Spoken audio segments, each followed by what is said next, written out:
Now, detoxification capacity basically indicates that how well your liver is detoxifying something.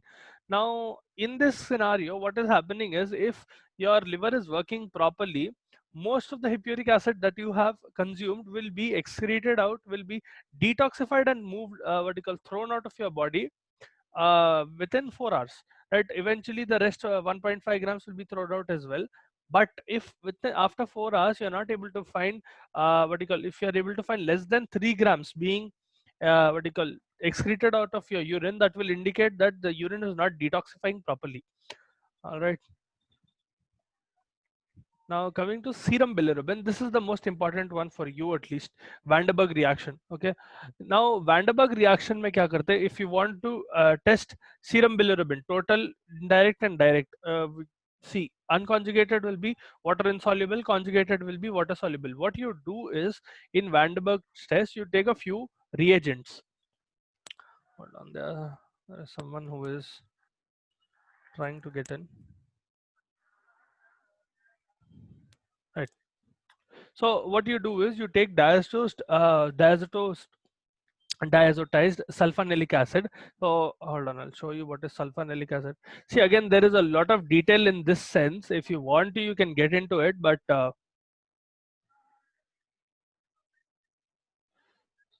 sulfonelic acid. Yeah, this is sulfonelic acid. Hold on, आप लोगों को दिख रहा नहीं मालूम.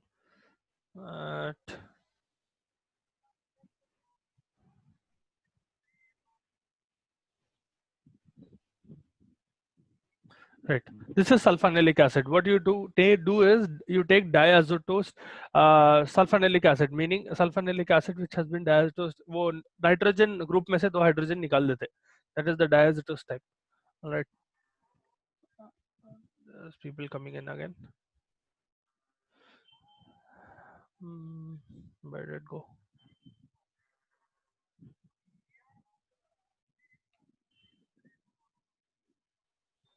Right. So what you do is you take diazotose, sulfonelic acid, and you add HCl and sodium nitrate in it. All right. Eventually, you will also add methanol. Now you'll understand what will happen. This is your reagent, basically. Van der Berg reagent को बोलते हैं, diazotized sulfonelic acid. Now, in what you call, while measuring serum bilirubin, what is the principle is you take this sulfonelic acid. This fellow will react with bilirubin directly and form azobilirubin. You will get a purple color pigment. Okay, you'll get a purple color product in the end.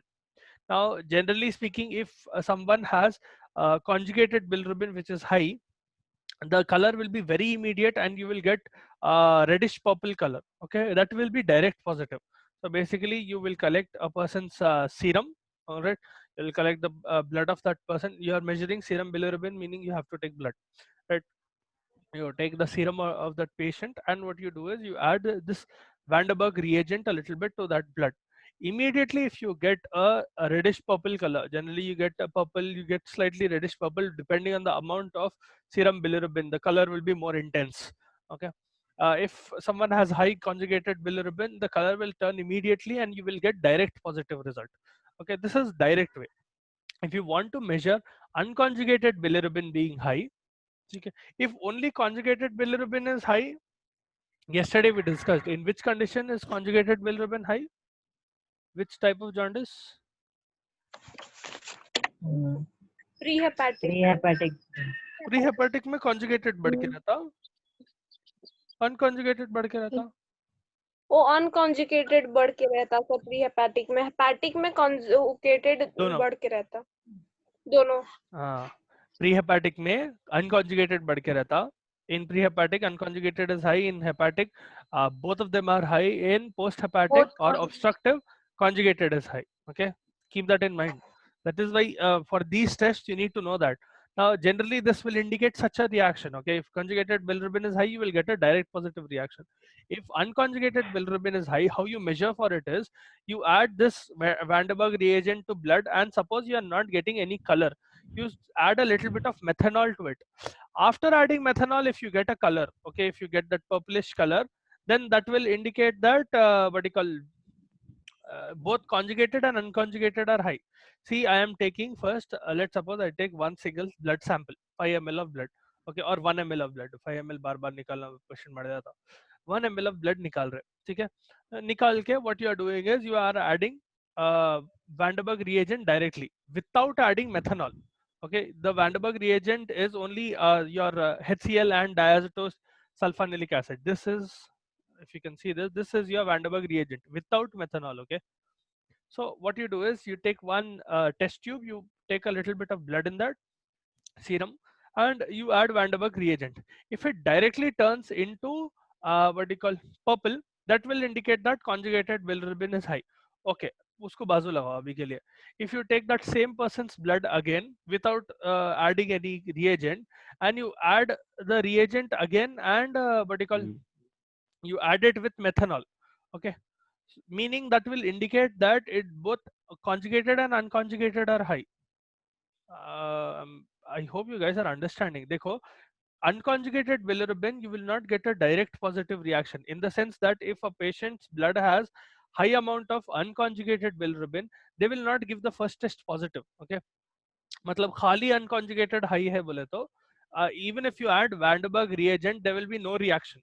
Okay, if you add Van der Berg reagent and you add methanol, the color is becoming more intense, means that unconjugated bilirubin is also high. Okay, see, I'll repeat once again. What is the scenario is, I'm taking a test tube. In the test tube, I'm taking a little bit of serum. In that, I will add Van der Berg reagent. Okay, I'm getting some color. Let's suppose I'm getting purple color. Okay, that indicates direct positive, meaning the patient has high amount of conjugated bilirubin in it. ये test tube को बाजू लगाओ. Take another test tube with more amount of untested blood in it. Okay, I'm taking a little bit more blood from the patient and I'm adding it into a test tube. Now in this, what I will do is I will add the Van der Berg reagent, and what do you call, after adding the Van der Berg reagent, I am getting a slight color purple. After I add methanol, I will get a more intense color. Okay, that will indicate that unconjugated bilirubin is also high. So to measure unconjugated bilirubin, you have to add methanol. Now think of it this way: both conjugated and unconjugated high hai ye patient mein, meaning they have hepatic jaundice. Okay, that kind of reaction. If suppose you are getting only the conjugated bilirubin test, meaning you are getting, someone's audio is on, please switch it off. Right, so if you are getting only conjugated bilirubin, how is that? So let's suppose the initial reaction that you are doing, you are getting purple, but after adding methanol, you are having no reaction. Okay, the color is not becoming any more intense. And hold on a second.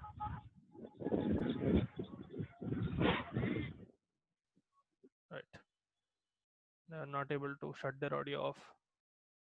Right.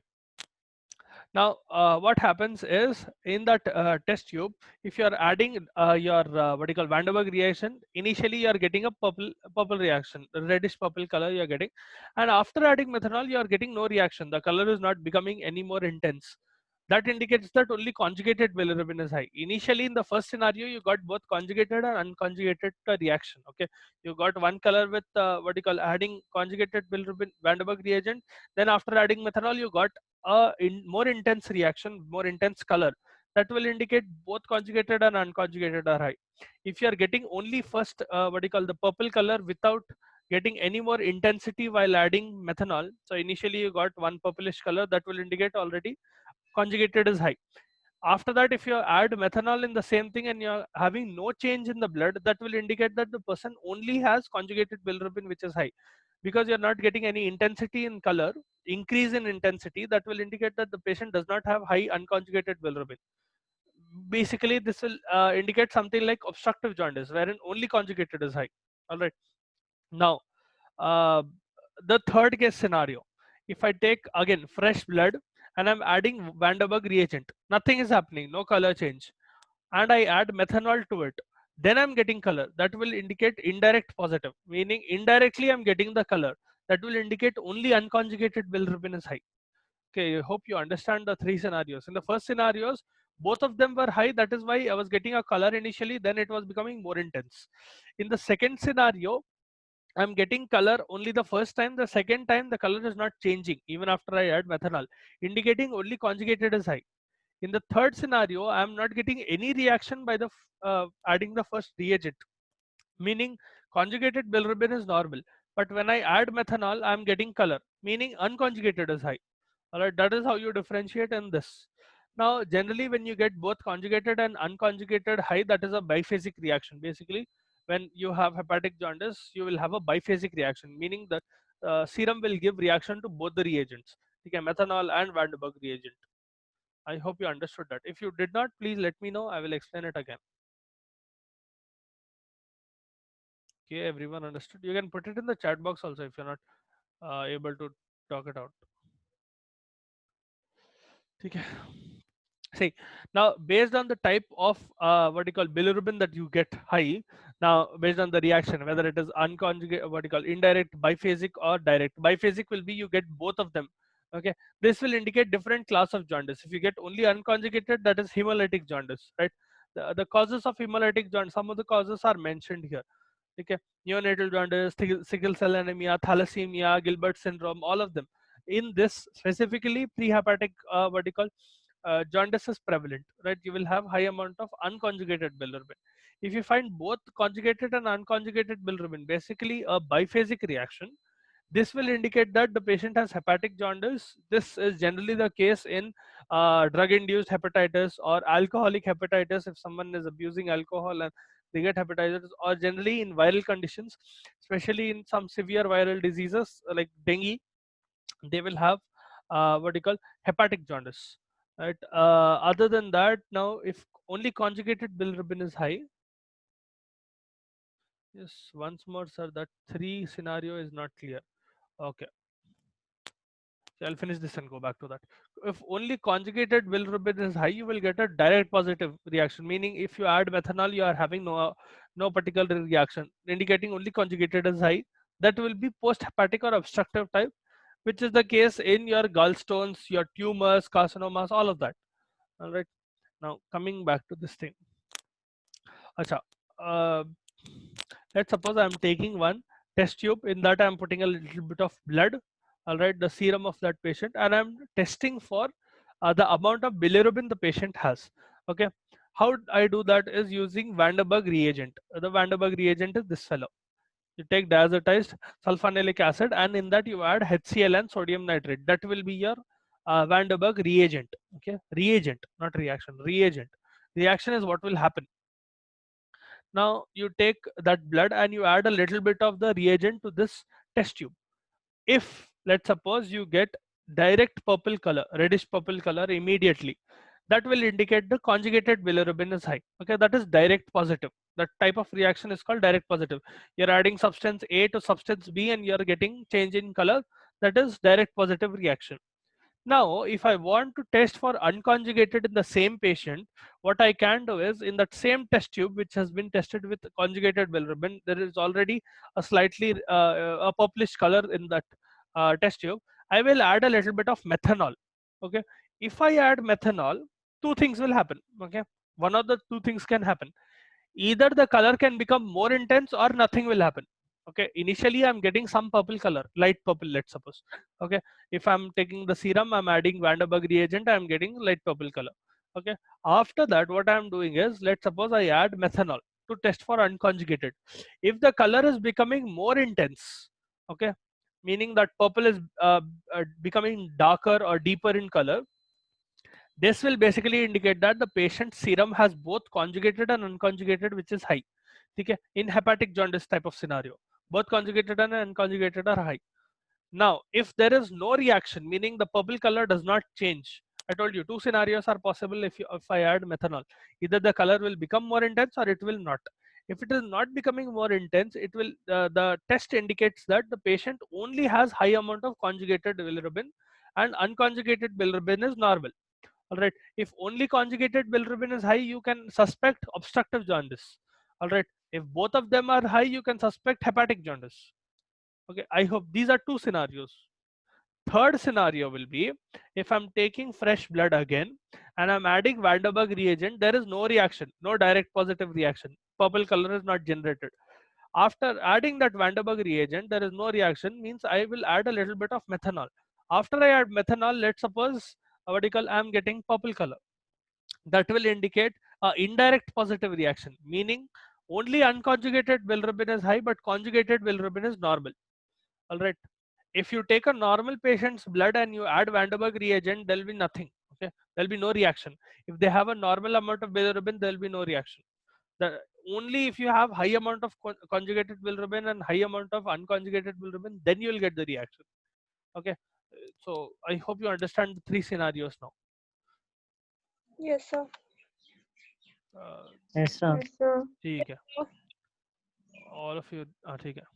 Now, yeah, coming to testing urobilinogen, what you do is you take Ulrich, you perform Ulrich test.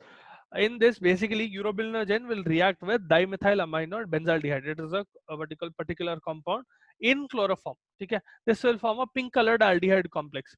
How you do that is you take a few reagents. You take Ulrich reagent, you take some saturated sodium acetate, and you take a little bit of chloroform.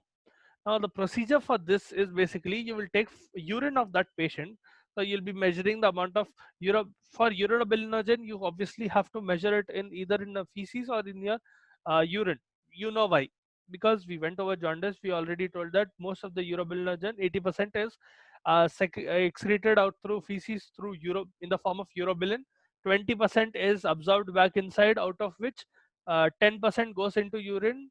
What do you call 10% goes to kidneys and 90% goes to your liver. I hope you remember that what you call video which we saw, right? So if I want to test for urobilinogen, one easy way is I test the person's liver, person's urine. What I do is I will take 5 ml of urine and I will add 5 ml of Ilrex reagent in that. You mix it and allow it to stand for 10 minutes. So you let it rest for 10 minutes. Okay. After that, you add a little bit of saturated sodium acetate and mix again, and add 5 ml of chloroform. Okay. When you shake this vigorously, layers will form and they will separate. You will get a pink colored what you call layer of aldehyde. Okay, in your chloroform layer you will get a pink colored aldehydic layer that will indicate the presence of urobilinogen. Okay, it can be observed from the top of the test tube. uh, this is a fairly simple test. You take a little bit of urine, you add the reagent, you mix it and wait for 10 minutes. Then you add sodium acetate and chloroform, shake vigorously, right? You will see different layers being formed. If you have pink color, that basically indicates high amount of urobilinogen, sorry, right? So coming to bile tests and bile pigments, right? How you test for bile salts and bile pigments, right? Bile salts will be your what you call bilirubin, biliviridin, all of them. Bilirubin is a bile pigment. Biliviridin is a bile pigment. Bile salts will be uh, there are a few bile salts in your this thing as well. This test you can perform, but this is the most important one for you at least. The Van der Berg one is the most important for you. Okay, at least in your portion. Coming to haste test, what you do is, yeah. Now, bile salts generally have the property of lowering surface tension, meaning what is surface tension in this sense? Uh, let's suppose if I'm talking about surface tension of water, for example. कैसा रहता बोले तो, if you put, let's suppose you have a bucket of water and you gently try to, if any one of you know how to swim, if you know how to swim, then you must know that water exerts a kind of pressure on you, right? Even before you enter, just when you are touching the surface of the water, there is a particular tension of water which opposes your force of breaking water apart. Now when you're trying to basically, let's suppose you're trying to put your hand inside water.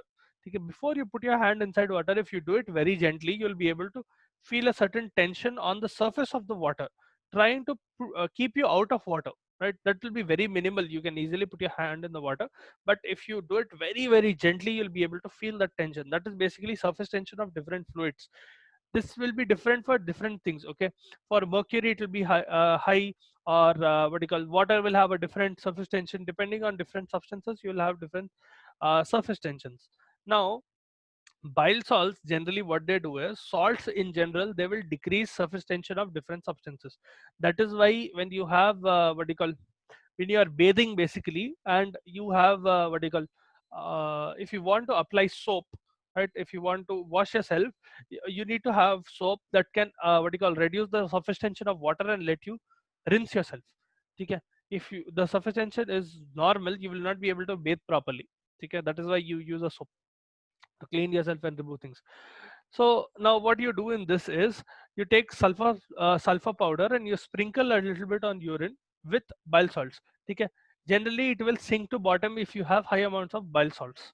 That is the reaction. You take a little bit of urine and you what you do is you sprinkle a little bit of what you call sulfur in that, and it will sink to the bottom. That is the test. When you're testing for bile pigments, on the other hand, what will happen is these will adhere to a precipitate of bile sulfate, barium sulfate. So what you do is, on addition of Faucher's reagent, you use this test is called Faucher's test. So what you do is you take Faucher's reagent, you add a little bit of ferric chloride in the presence of trichloroacetic or what you call trichloroacetic acid.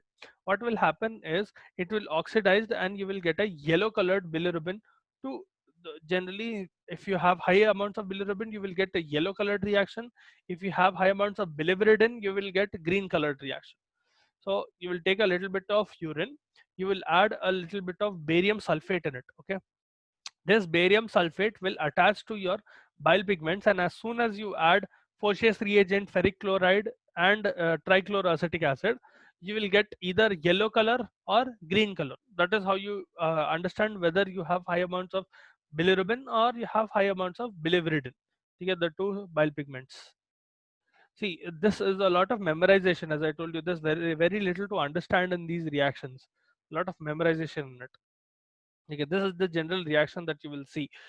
Urinary findings. Basically, if someone has prehepatic or hemolytic type of jaundice, their urobilinogen will be very high, right? While their bile salts and bile pigments will be almost nil.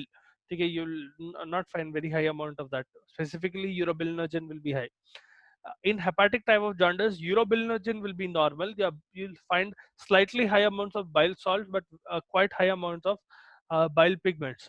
Whereas in post-hepatic jaundice, you'll find almost no urobilinogen. You'll have significantly high amounts of bile salts, and bile pigments will be very high. Okay? I hope you remember the difference between hepatic of what you call post-hepatic and hepatic, as well as pre-hepatic jaundice. Okay? Now, coming to the synthetic function of your liver. Now, you know your liver will synthesize two important things, right? Protein, specifically globulin and albumin. You test it through this. You can also test the amount of cholesterol in it. Do not draw in this. So what will happen is, how you test this, you basically take your serum and you will check for the amount of albumin. You do a biurea method. You take a particular kind of dye and you what you call dissolve blood in that. You dissolve the dye in that blood. So hence you will get a particular kind of color. You do not have the complete details of this test. Basically, albumin and globulin are two proteins that are produced by your liver. So if you measure the amount of albumin and globulin, you'll be able to assess whether your liver is synthesizing things properly, especially A by G ratio. Okay, albumin by globulin ratio is just as important as albumin and globulin. If you don't have enough amount of albumin and globulin, they are transport proteins. They will help in transporting several substances. Now you know that albumin is responsible for transporting unconjugated bilirubin. Just like that, uh, globulin, albumin, there are other proteins as well, fibrinogen. Specifically in this case, when we are talking with respect to liver, the amount of albumin and globulin will play a huge role in the synthetic function of liver. If they are very low, it will indicate that there is a problem in liver. Sometimes very high amount of albumin and globulin is also a problem. Other than that, prothrombin is something what you call that is produced by a liver. Now you can do this test by performing clotting time as well. If you perform a clotting time test, hold on, I'll show you what is a clotting time test. Hmm.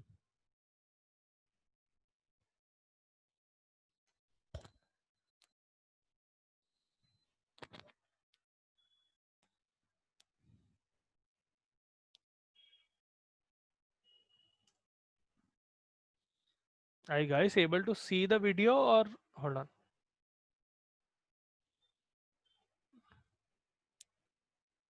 Hmm. What you do is in clotting time, see prothrombin time measure करने के लिए, prothrombin I told you is an important factor in clotting. So if prothrombin is not being produced properly, you can generally summarize that clotting time will increase. So it will take a longer period of time to clot. How you perform this test is like this: you clean your finger and you prick it. Okay. See, there is a small capillary tube down below. If you can see the video, I paused it. Under his left arm, you can see a small capillary tube. It will be a small glass tube. It will generally have the capacity of around 1 ml. 1 to 2 ml. You prick your finger and you will, what you call, try to push the blood into the capillary. See, by capillary action, this blood will be able to go inside that capillary. If you just bring the edge of this, I'm not sure whether you have this test in your, you'll have it in physiology generally.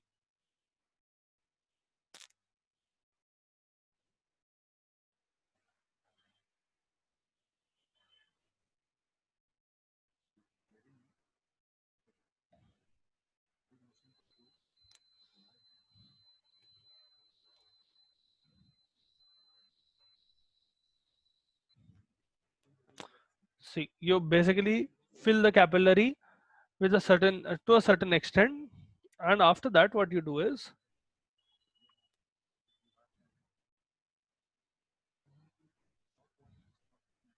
see, what you do is, as soon as you start, as soon as you fill this blood, this capillary with blood, you will start the stopwatch.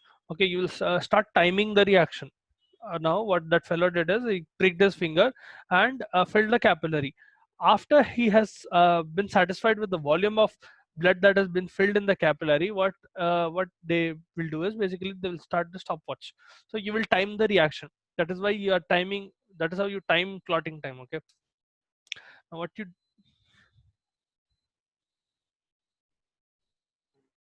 so what you do is after every 30 seconds you will start breaking the capillary. You will see how. See.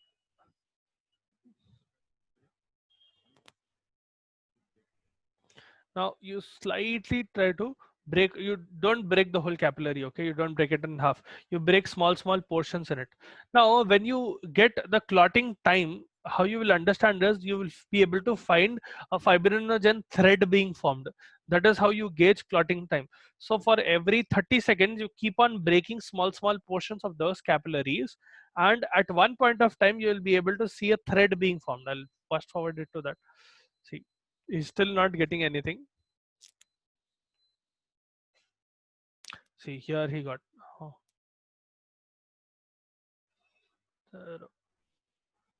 Oh, yeah. See, if you break it at one point, see, if you are able to see that, you'll be able to see a small thread being formed. That is the fibrinogen thread that is formed. Okay, those are your clotting fibers being clotting the blood that is coming out. Okay, this is basically, this is when you stop the stopwatch. Okay, this will indicate clotting time. So for every 30 seconds, if you want to get more precise, you can what do you call, perform the test again, because you are doing at 30-second intervals, right? I hope you understood that video. What you're doing is you're taking the capillary, you're filling it with blood, and you time the reaction every 30 seconds, meaning you start your stopwatch, and at every 30 seconds, you break the capillary a little bit. At one particular point or instance, what will happen is as soon as you break it, you'll see a small thread being formed in it.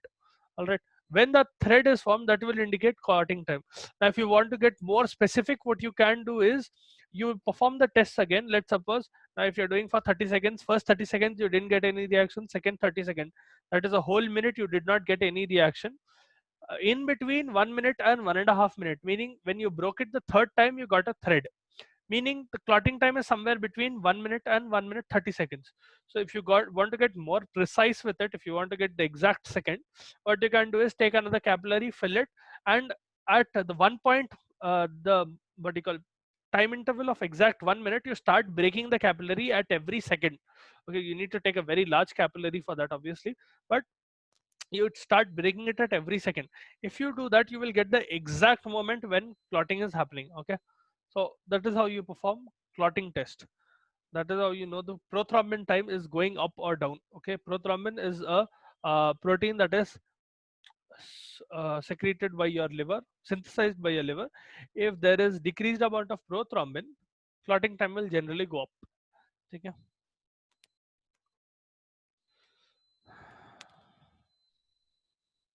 Right. Now, what will happen if synthetic functions are not normal? If your liver is not synthesizing properly, generally you will see decreased amount of albumin levels, decreased total proteins, reversal of albumin globulin ratio. Meaning, generally speaking, albumin to globulin ratio should be slightly more than 1. It will be close to 1, 1.1 or 0.9 के नजदीक रहता. That will be reversed. The ratio will be reversed. Okay, globulin level will become more than albumin. That will be a problem if liver is not synthesizing proteins properly. Prolongation of prothrombin time, meaning clotting time, will also go up. Okay, prothrombin time and clotting time are slightly different, but if prothrombin is not present in your blood, clotting time will go up. That is one indirect way of knowing your prothrombin is not working properly. Okay, and total cholesterol levels will go down. Okay, you can assess blood cholesterol levels. Now, other than that, there are a few enzymes as well that are being secreted by your liver, which will correlate with a few diseases. If I told you yesterday, alanine transaminase, aspartate transaminase, alkaline phosphate, GGT is another one which was not mentioned in that. GGT and 5-nucleotidase. These two are enzymes that are produced by your liver as well. Okay, whenever the levels of these fluctuate, this will generally indicate one or the other type of disease that is associated with this increase or decrease. Okay, generally viral hepatitis, most of the time these will increase. Okay, to a very large extent that too. Okay, almost 5-6 times they will increase than their normal value.